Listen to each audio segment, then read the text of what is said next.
Nazareno, sinasamba ka namin, pinipintuho ka namin. Aral mo ang aming buhay at kaligtasan, Nuestro Padre Jesus Nazareno, iligtas mo kami sa kamatayan.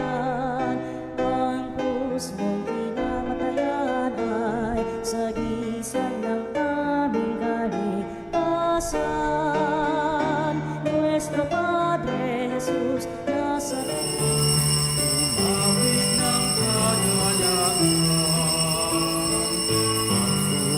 pinanggitan at ang kayayan hirap. Iban ninyo ang trumpeta. Simulan na po natin ang ating banal na pagdiriwang sa ngalan ng Ama, ng Anak at ng Espiritu Santo. Amen. Ang pagpapala ng ating Panginoong Jesucristo, ang pag-ibig ng Diyos Ama, at ang pakikipagkaisa ng banal na Espiritu Santo na may laging sumenyong lahat. At sumayo rin. Nagimbal ng mga alagad sa kanilang narinig kay Kristo, tila ibayat ang kanilang inaasahan sa pagdating nito. Nakapayapaan ang kanilang inaasahan, ngunit ang sabi ng Panginoon ay siya'y dumating at magpapadala ng apoy. Mga kapatid, ano nga bang kahulugan nito? Ano nga ba itong mga pananalitang binibitawan ng ating Panginoong Jesucristo? Tayo ngayon dumulog at ating ngayon tantuhin ng tunay na kahulugan ng kanyang pananalita, mensahe para sa ating lahat, upang lalo tayong mapalapit sa Kanya, lalo tayong makapagbago ng ating pamumuhay at tahakin na landas na Kanyang pinaghahandaan pabalik sa Kanyang Ama. Simulan natin nga na pagdiriwang na may pagsisisi sa ating mga puso at ating sabihin, inaamin ko sa makapangyarihan Diyos at sa inyo mga kapatid, na lubha akong nagkasala sa isip, sa salita at sa gawa, at sa aking pagkukulang, kaya isinasamo ko sa mahal na Birheng Maria, sa lahat ng mga anghel at mga banal, at sa inyo mga kapatid, na ako'y ipanalangin sa Panginoong ating Diyos. Kaawaan tayo ng makapangyarihan Diyos, patawarin sa ating mga kasalanan, kahit patnubayan hanggang sa buhay na walang hanggan. Amen. Panginoon, kaawaan mo kami. Panginoon, kaawaan mo kami. Kristo, kaawaan mo kami. Kristo, kaawaan mo kami. Panginoon, kaawaan mo kami. Panginoon, kaawaan mo kami. Manalangin tayo. Ama naming makapangyarihan, gawin mong lagi naming matapat na sundin ang loob mo upang kami wagas na makapaglingkod sa iyo. Sa pamamagitan ni Jesucristo, kasama ng Espiritu Santo, magpa sa walang hanggan. Amen. Pagbasa mula sa sulat ni Apostol San Pablo sa mga taga-Efeso. Mga kapatid, ako'y naninikluhod sa Ama nang siyang pinagtutularan ng pagkaamo sa bawat sambahayan sa langit at lupa. Hinihiling ko, ayon sa kanyang kayamanan at kadakilaan, na palakasin niya ang inyong buhay espiritual sa pamamagitan ng kanyang espiritu. Naway manahan si Kristo sa inyong puso sa pamamagitan ng inyong pananalig sa Kanya upang sa inyong pag-ugat at pagiging matatag sa pag-ibig. Maunawaan ninyo kasama ang mga hinirang kung gaano kadakila ang pag-ibig ni Kristo. At naway makilala ninyo ang matingkad lang pag-ibig na ito upang mapuspos kayo ng kapuspusan ng Diyos. Sa Diyos na makakagawa ng higit sa Kanya sa lahat ng maaari nating hilingin at isipin sa pamamagitan ng Kanyang kapangyarihan naghahari sa atin. Sumakanya ang kapurihan sa pamamagitan ng simbahan at ni Kristo Jesus magpakailanman. Amen. Ang salita ng Diyos. Salamat sa Diyos. Awat pag-ibig ng Diyos sa sangkalupa ay lubos. Awat pag-ibig ng Diyos sa sangkalupa ay lubos. Lahat ng matuwid dapat na magsaya dahil sa ginawa ng Diyos sa kanila. Kayong masunuri magpuri sa Kanya, ang Diyos na Panginoon ay pasalamatan. Tugtugin ang alpat, awit ay saliwan. Awat pag-ibig ng Diyos sa sangkalupa ay lubos. Panginoon, tapat sa Kanyang salita at maasahan ang Kanyang ginawa. Minahal niya ang gawang matapat, ang pag-ibig niya sa mundo'y laganap. Awat pag-ibig ng Diyos sa sangkalupa ay lubos. Ngunit ang mga panukala ng Diyos ay mamalaging walang pagkatapos.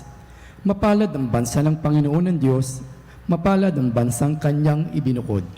Awat pag-ibig ng Diyos sa sangkalupa ay lubos. Ang may takot sa Diyos at nagtitiwala sa kanyang pag-ibig ay kinakalinga. Hindi babayaang sila ay mamatay, kahit magtagutom sila'y binubuhay. Awat pag-ibig ng Diyos sa sangkalupa ay lubos. Hallelujah, Hallelujah, Hallelujah. Sumainyo ang Panginoon. At sumaiyo Ang pagpapahayag sa mabuting balita ng ating Panginoon ayon kay San Lucas. papuri sa iyo, Panginoon. Noong panahong iyon, sinabi ni Jesus sa kanyang mga alagad, "Naparito ako upang magdala ng apoy sa lupa at sana'y napagningas na ito. May isang binyag pa na dapat kong tanggapin at nababagabag ako hanggat hindi natutupad ito. Akala ba ninyo ay pumarito ako upang magdala ng kapayapaan sa lupa? Sinasabi ko sa inyo, hindi kapayapaan kundi pagkakabahabahagi. Mula ngayon, ang 5 katao sa isang sambahayan ay mababahagi, 3 laban sa 2 at 2 laban sa 3. Maglalaban ang ama at ang anak na lalaki, ang ina at ang anak na babae, at gayon din ang biyanang babae at manugang na babae." Mga ginigilo ko mga kapatid, ito ang mabuting balita ng ating kaligtasan. Pinupuri ka namin, Panginoong Hesukristo. Marahil ay nagtatanong din kayo mga kapatid, paano naging mabuting balita ito? Ang mensahe ng Panginoon Jesucristo ay kagimbal-gimbal, kagilagilalas.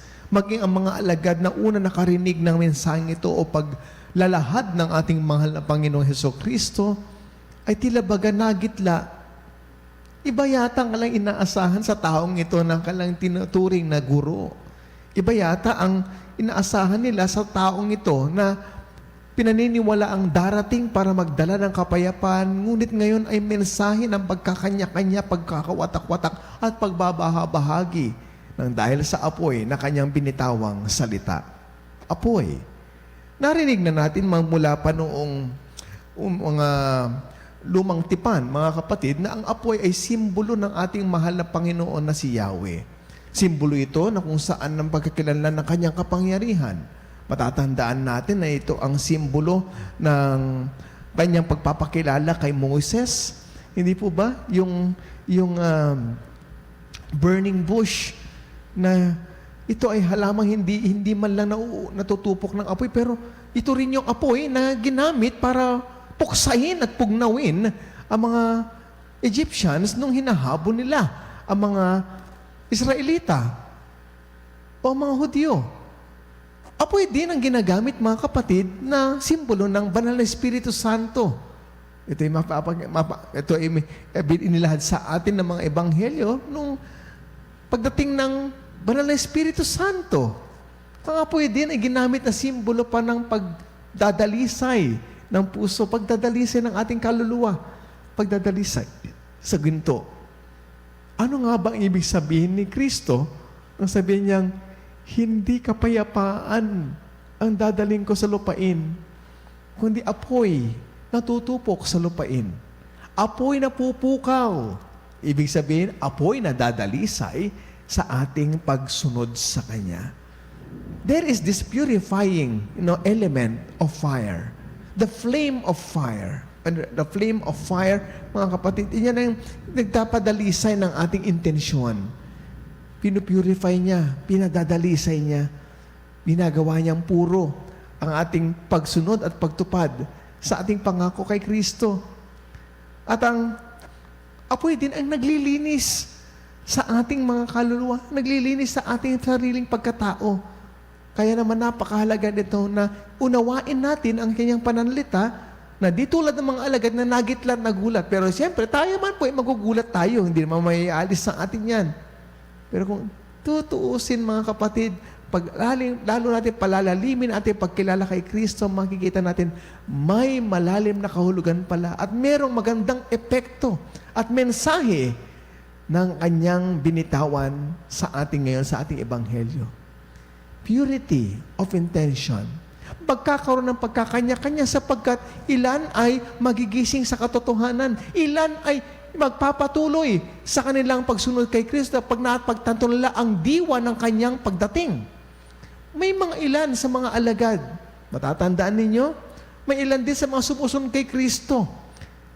Hindi nangangulugan mga pangunahing alagad sila, kundi mga sumusunod sa Kanya dahil sila'y namamangha sa kanilang pananalit at pagtuturo sa kanila.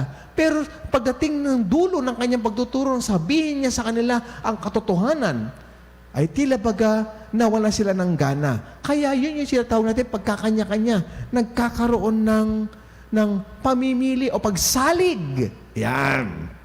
Diba? Kasi ang salitang pananalig, nangangulugan, ibig sabihin, meron kang sinasaligan o pinananaligan.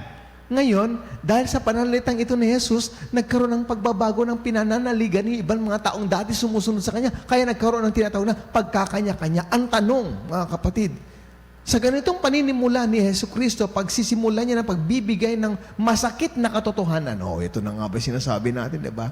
Madalas natin sinasabi ang katotohanan na magpapalaya sa atin. The truth will always set us free. But first, it will make us feel miserable. Bakit? Kasi masakit tanggapin ang katotohanan. Yan po, yun yung masakit na katotohanan. Masakit tanggapin ang katotohanan because reality bites. Yan. The truth will always set you free. The reality will set you free. Pag nakita mo itong katotohanan, ay papalalayain ako. Pero kailangan masaktan ka. Nasasaktan tayo kapag tinanggap natin yung masakit na katotohanan. Bago ka mapalaya, makakaramdam ka muna ng kirot ng katotohanan. At dahil sa apoy na yan, napipurify. Dahil sa masakit na katotohanan, napipurify. Sandali lang, ito ba talaga ito? Siya ba nga talaga ang anak ng Diyos? Ito nga ba magpapalaya sa atin? Siya ba magpapalaya sa atin mula sa kasamaan, sa kasalanan? Pero bakit ganyan ang pananalita? Ganyan ang kanyang pamamaraan. Remember, Christ is a reformist. Siya ay binabago niya, hindi lamang ang lipunan. Binabago niya muna ang kamalayan, ang dating nakagawian, tinatapos niya.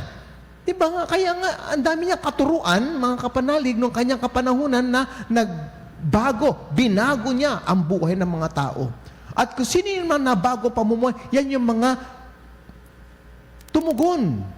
Yan yung mga talagang namang sumunod sa Kanya. Gaano man kasakit ang pagsunod sa Kanya. Pero nakita nila ang diwa ng katotohanan ng Kanya sinasabi, napalaya sila.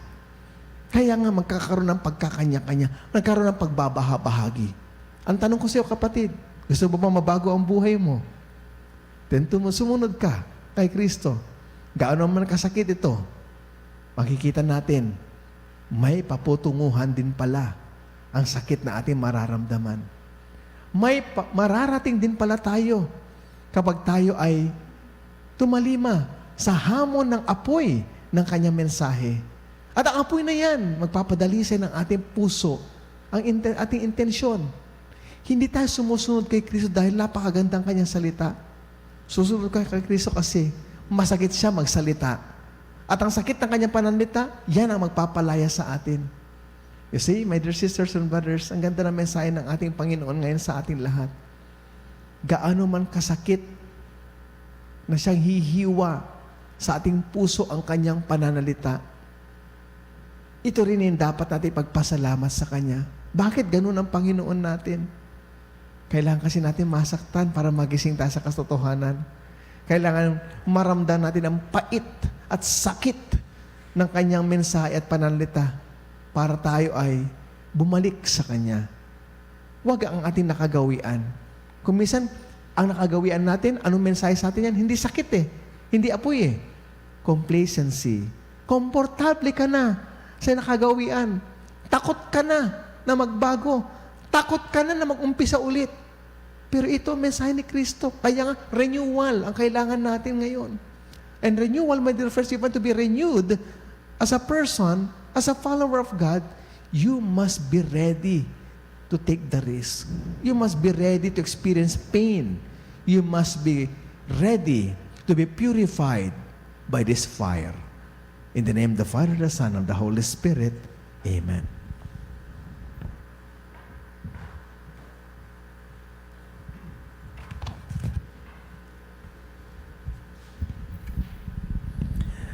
Maaring dumating sa atin ang mga pagsubok at mga suliranin. Subalit bunga ng ating buong pagtitiwala sa kalooban ng Diyos Ama, patuloy tayong nananalig na hindi siya magkukulang sa kanyang pangako. Sa bawat pagdalangin, ang ating pong itutugon. Gawin mong karapat-dapat ang aming buhay sa iyo, Panginoon. Gawin mong karapat-dapat ang aming buhay sa iyo, O Panginoon. Ang mga pinuno ng simbahan na hayagang inuusig, naway mabigyan ng tapang at lakas upang manatili sa kanilang pananampalataya. Manalangin tayo sa Panginoon. Gawin mong karapat-dapat ang aming buhay sa iyo, O Panginoon.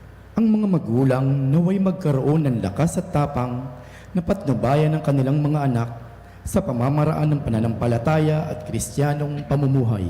Manalangin tayo sa Panginoon. Gawin mong karapat-dapat ang aming buhay sa iyo, O Panginoon. Ang mga pamilya at mga komunidad na pinaghihiwalay ng pagkakaiba ng relihiyon naway matagpuan ang katotohanan at magpakita ng paggalang sa isa't isa. Manalangin tayo sa Panginoon. Gawin mong karapat-dapat ang aming buhay sa iyo, O Panginoon. Ang mga may sakit, mga matatanda, at mga may kapansanan, naway tumanggap ng pag-ibig at pagkalinga mula sa kanilang kapamilya at kaibigan. Manalangin tayo sa Panginoon. Gawin mong karapat-dapat ang aming buhay sa iyo, O Panginoon. Yaong mga namayapa na, naway maging maligaya magpakailanman sa kaharian ng Ama. Manalangin tayo sa Panginoon. Gawin mong karapat-dapat ang aming buhay sa iyo, O Panginoon. Idulog po natin at ipahatid sa ating mahal na Panginoon ang ating mga mensahe at kahilingan, ang mga intensyon, lalo-lalo ng mga nagpaabot ng kanilang intensyon at panalangin, at pasasalamat sa ating mahal na Panginoon sa ating banal na misang ito. Ang mga may sakit, mga may karamdaman, mga kapanalig natin ngayon, na pumanaw na, mga minamahal nating mga mahal sa buhay, mga kaibigan na pinangakuan natin, ididulog natin sa misang ito. Manalangin tayo sa Panginoon. Gawin mong karapat-dapat ang aming buhay sa iyo, O Panginoon. Ama naming Diyos, ipinadala mo ang iyong anak upang tulungan kami sa aming mga paghihirap. Kalingain mo kami sa aming mga sakit at bigyang lakas kami upang laging makatugon ng may pananalig sa iyong salita. Hinihiling namin ito sa pamamagitan ni Kristong aming Panginoon. Amen. Amen.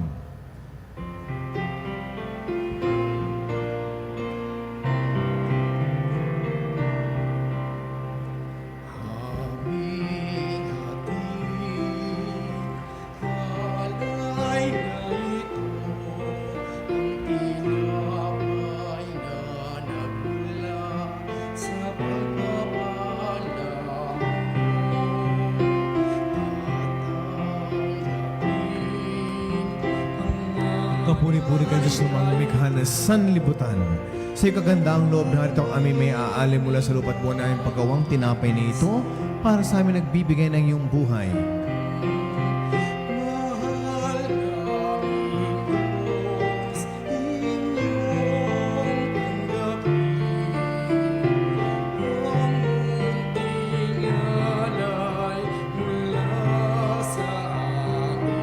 Kapuri-puri kayo sa lumikha na sanlibutan sa kagandaang loob na itong aming may aalim mula sa katas ng ubas at buo ng aming pagawang alak na ito para sa amin, nagbibigay ng iyong espiritu.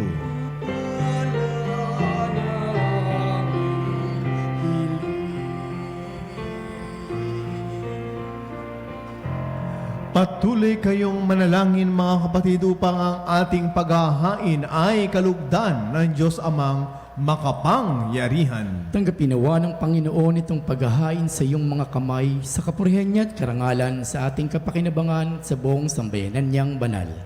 Ama naming lumikha, ipagkaloob mong ikaw ay aming kusang mapaglingkuran. Sa paghahain namin ng mga alin na iyong bigay upang kami dalisayin ng iyong pagmamahal.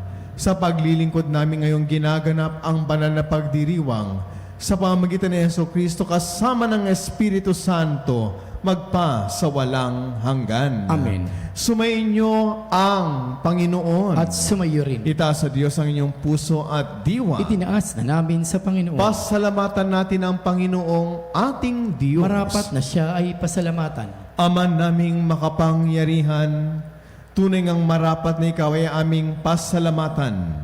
Ikinlugod mong likhain ang sanlibutan na iyong pinagbabago at idinarangal sa pamamagitan ng iyong anak na kinalulugdan. Kaya't utang na loob ang iyong mga itinatangi at ang mga banal na kapiling mong lagi, ang iyong paggiliw at pagkakandili. Kaya kaysa ng mga anghel na nagsisiawit ng papuri sa iyo nang walang humpay sa kalangitan, kami nagbubunyi sa iyong kadakilaan. Santo, Santo, Santo, Diyos makapangyarihan, langit at lupa'y napupuno ng iyong kaluwalhatian. Hosana sa kaitaasan, pinagpalang na paririto sa ngalan ng Panginoon. Hosana sa kaitaasan.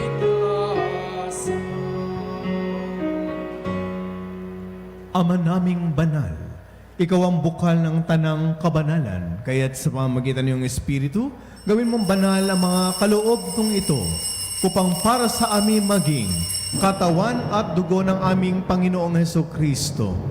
Bago niya binagtiis ang kusang loob na maging handog, hinawakan niya ang tinapay, pinasalamatan kanya, pinaghati-hati niya iyon at iniabot sa kanyang mga alagad at sinabi, tanggapin niyo lahat ito at kanin, ito ang aking katawan, nihahandog para sa inyo.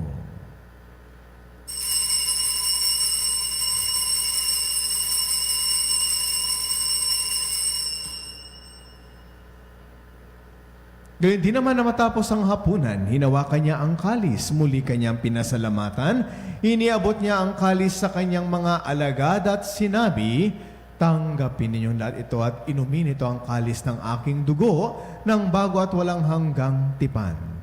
Ang aking dugo ni bubuhos para sa inyo at para sa lahat.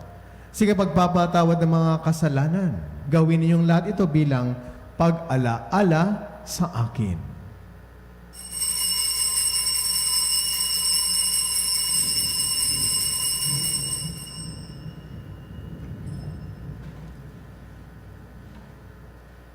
Ipagbunyi natin ngayon ang misteryo ng ating pananampalataya. Aming ipinaya na namatay ang iyong anak, na buhay bilang Mesiyas at magbabalik sa wakas para mahayag sa lahat. Ama, ginagawa namin ngayon ang pag-alaala sa pagkamatay at muling pagkabuhay ng iyong anak. Kaya't iniaali namin sa iyo ang tinapay na nagbibigay buhay at ang kalis na nagkakaloob ng kaligtasan. Kami nagpapasalamat dahil kami iyong minarapat na tumayo sa harap mo para maglingkod sa iyo. Isinasamo namin kaming magsasalo-salo sa katawan at dugo ni Kristo ay mabuklod sa pagkakaisa sa pamamagitan ng Espiritu Santo. Ama, lingapin mong iyong simbahang laganap sa buong daigdig. Puspusin mo kami sa pag-ibig, kaisa ni Francisco na aming Santo Papa, at ni Honesto na aming Obispong tagapangasiwa at ang lahat ng kaparian. Alalahanin mo din mga kapatid naming nahimlay, nang may pag-asang sila'y muling mabubuhay, gayon din ang lahat ng mga pumanaw. Kaawaan mo sila at patuloyin sa iyong kaliwanagan. Kaawaan mo at pagindapati kaming lahat na makasalo sa iyong buhay na walang wakas, kaisa ng mahal na Birheng Maria ni Nanang Diyos, kaisa ng kanyang kabiyak sa puso na si San Jose, kaisa ng mga apostol at ang lahat ng mga banal na namuhay dito sa daigdig ng kalugod-lugod sa iyo. May pagdiwang nawa namin ang pagpupuri sa kararangal mo sa pamamagitan ng iyong anak na aming Panginoong Hesu Kristo. Sa pamamagitan ni Kristo, kasama niya at sa Kanya, ang lahat ng parangal at papuri ay sa iyo, Diyos amang makapangyarihan, kasama ng Espiritu Santo, magpa sa walang hanggan.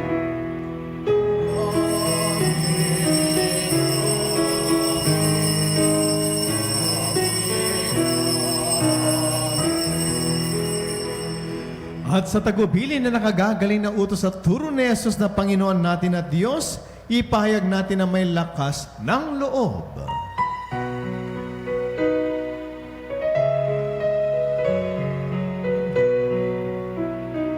Ama namin, sumasalangit ka, sambahin ang ngalan mo.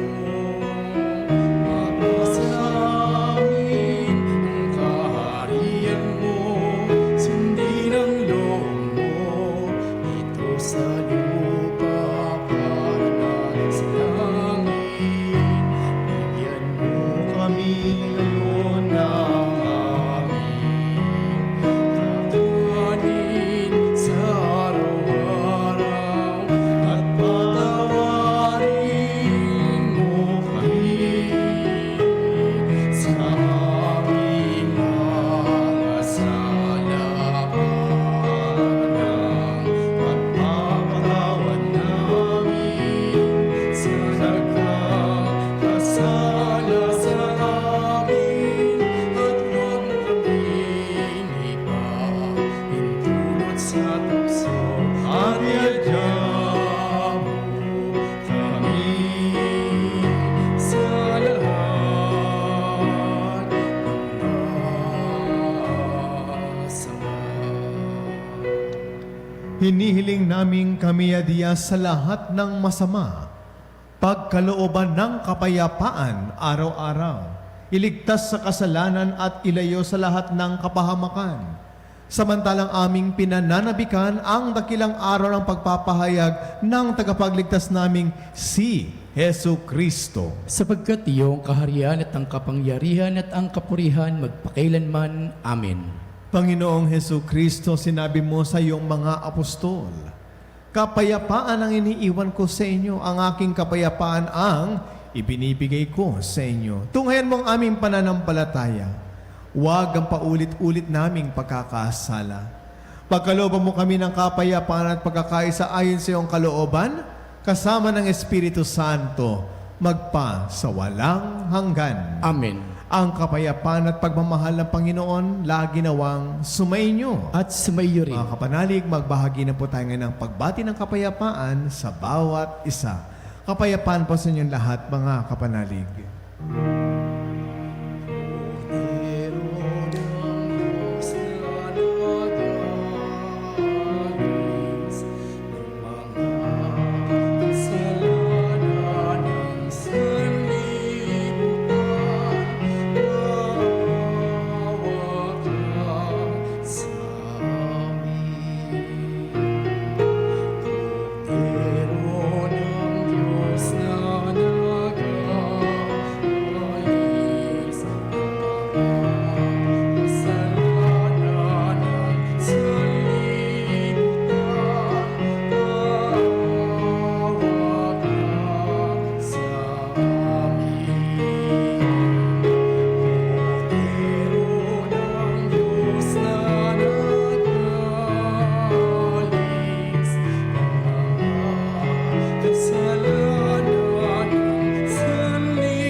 Mga ginigiliw ko mga kapatid, narito ang ating mahal na Panginoong Hesu Kristo.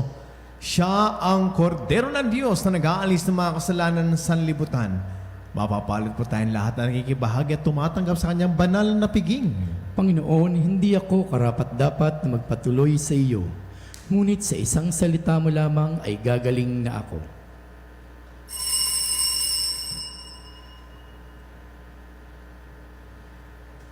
Mga kapanalig, ating dasalin ang komunyong espiritual. O Jesus, nananalig ako sa pananahan mo sa kabanal-banalang sakramento. Minamahal kita higit sa lahat at hangad ka ng aking kaluluwa. Hindi ko man matatanggap ngayon ang iyong katawan at dugo, inaasahan ko na patuloy kang mamumuhay sa aking puso. Naniniwala ako na narito ka at kaisa ka ng aking buong pagkatao. Huwag mong ipahintulot na mawalay ako sa iyo. Amen. Panalangin sa mahal na Birhen ng Katotohanan. O Birhen ng Katotohanan, Ina ni Jesus, ang nagkatawang taong salita. Salamat sa iyong anak. Tinatanggap ko siya bilang aking katotohanan at kaligtasan. Sa pakikinig sa salita ng Diyos, tulungan mo akong maging malaya. Sa oras ng hirap at pagsubok, linawin mo sa akin na nasa krus ang tagumpay. Sa aking paglalakbay, akayin mo ako sa buhay ng paglilingkod at sa buhay na ganap at kasiyasiya. Kupkupin mo ako at ang aking mga kapanalig na nakikinig, natututo at nagmamahalan. O Maria, Birhen ng Katotohanan, ipanalangin mo kami. O Jesus, ikaw ang daan, ikaw ang katotohanan at ikaw ang buhay. Iligtas mo kami. Amen. Mga minamahal ko mga kapanalig, bilang ating paghahanda sa nalalapit na araw ng mga yumao, ating mga mahal sa buhay, ang Veritas Eucharistic Advocate ay muling magkakaroon ng e-candle at e-mass card. Para po sa karagdagang impormasyon, makipag-ugnay lamang po sa ating Religious Department. Tumawag lamang po sa numero 8925-7931, local 129-131-137 o mag-text lamang po sa numerong 0917-631-4589. At hanapin lamang po sina Binibining Rene Jose at Binibining Ali Nahe. Muli po mga kapanalig, maraming salamat po. Manalangin tayo. Ama naming mapagmahal, gawin mong sa aming banal na pakikinapang, kami ngayon ay iyong matulungan at mahubog para mamuhay sa kalangitan. Sa pamagitan ni Jesucristo kasama ng Espiritu Santo, magpa sa walang hanggan. Amen. Sumainyo ang Panginoon. At sumayo rin. Pagpalain nawa tayo na mapagmahal na Diyos, ang Ama, Anak, at ng Espiritu Santo. Amen. Taglayang kapayapaan mula kay Kristo. Humayon na po tayong lahat. Tapos na po ang ating banal na pagdiriwang. Salamat sa Diyos.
Panalig bilang isang bayang tinawag ng Ama kay Heso Kristo na pinagbuklod sa isang katawan. Tayo'y manikluhod at sumamba sa Panginoong Heso Kristo sa kabanal-banalan na sakramento sa altar.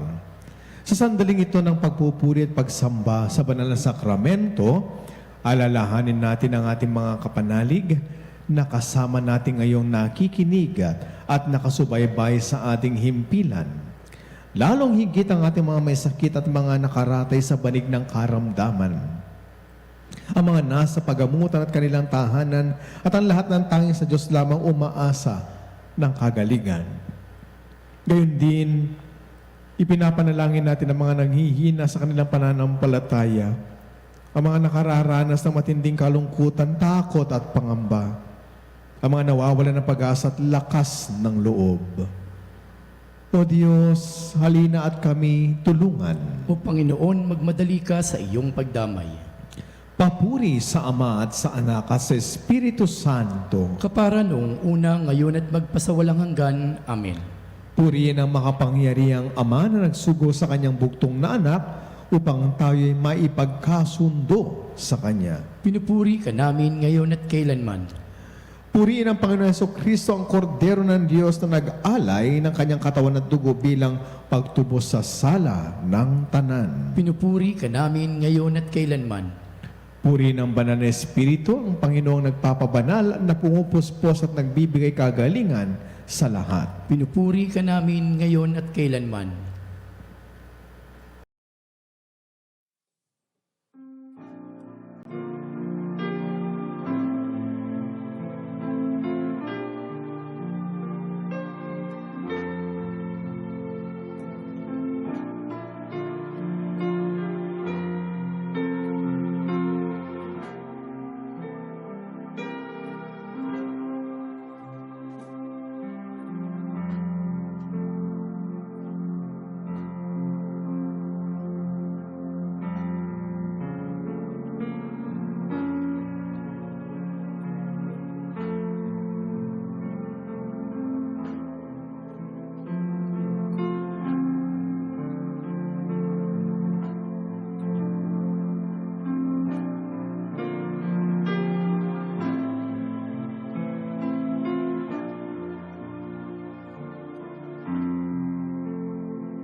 Makapangyarihan Diyos na walang hanggan, Ikaw ang aming Panginoon at butihing Ama.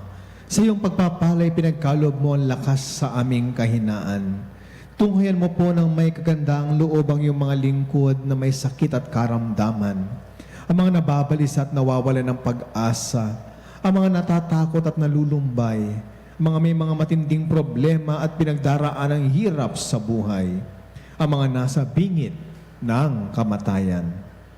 Pagalingin at alawin mo po sila sa kanilang mga karamdaman at ibalik sa kalusugan at kapanatagan ng loob upang mabatid nila ang iyong kabutihan at sila'y magpasalamat sa iyong banal na pangalan. Hinihiling namin to sa pamamagitan ni Kristo ang aming Panginoon. Amen. Panginoon, nagsusumamo kaming dalawin ang tahanan ito at alisin mula rito ang lahat ng mapanirang kapangyarihan ng kaaway. Manahan nawa rito ang iyong mga anghel na banal upang panatilihin kami sa kapayapaan at sumaamin nawang lagi ang iyong pagpapala. Hinihiling namin ito sa pamamagitan ni Kristo ang aming Panginoon. Amen. Gawaran nawa tayo ng makapangyarihan Diyos ng kapanatagan ng loob at mapayapang buhay. Amen.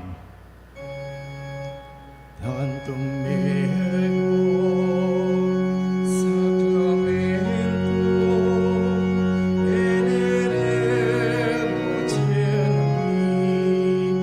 et antiquum documentum obot cielo tritui restet fides supplimentum sensuum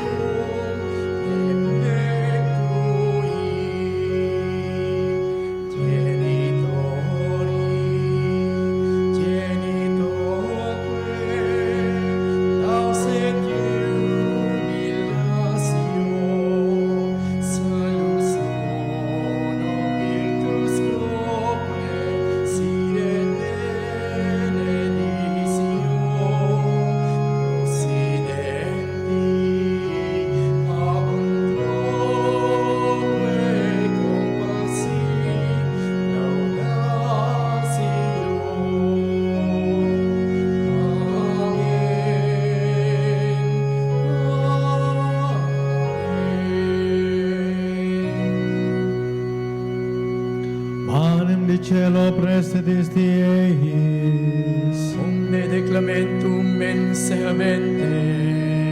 Oremus. Deus, cui nobis ob sacramento mirabili, passiones tui memoriam reliquisti, tribui coesimus, et annos corporis et sanguinis tui sacra mysteria venerari, ut redemptionis tui fructum in nobis vegeter sentiamus, cui vivis et regnas in saecula saeculorum.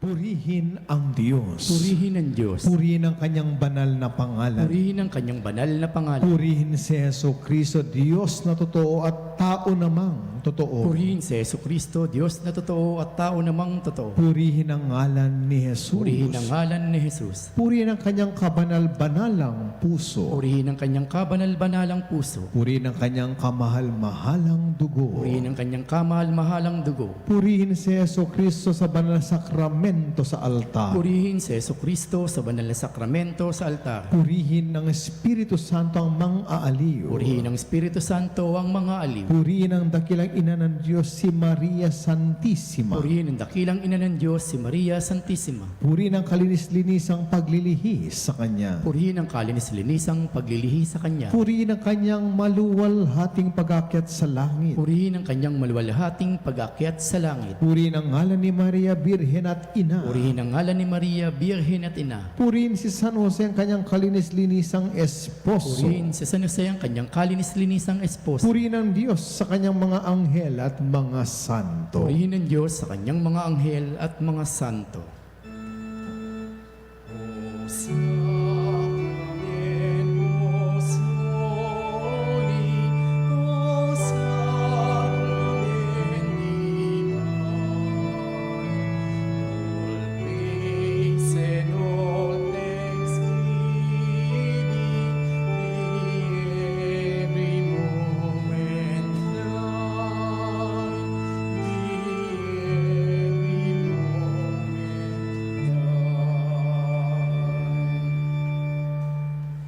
Muli po, maraming salamat.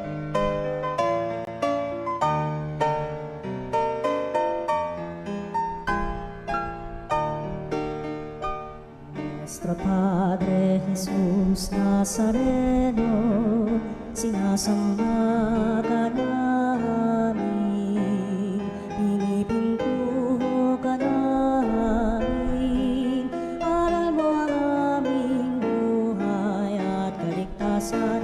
Nuestro Padre Jesus Nazareno, iligtas mo kami sa kamatayan.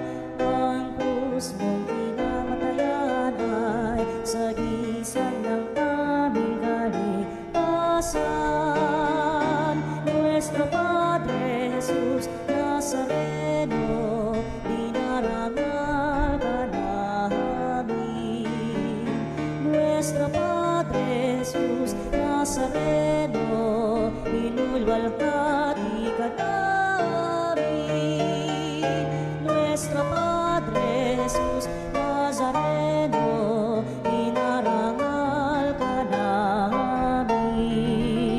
Nuestro Padre Jesus Nazareno, inulwalhati ka namin.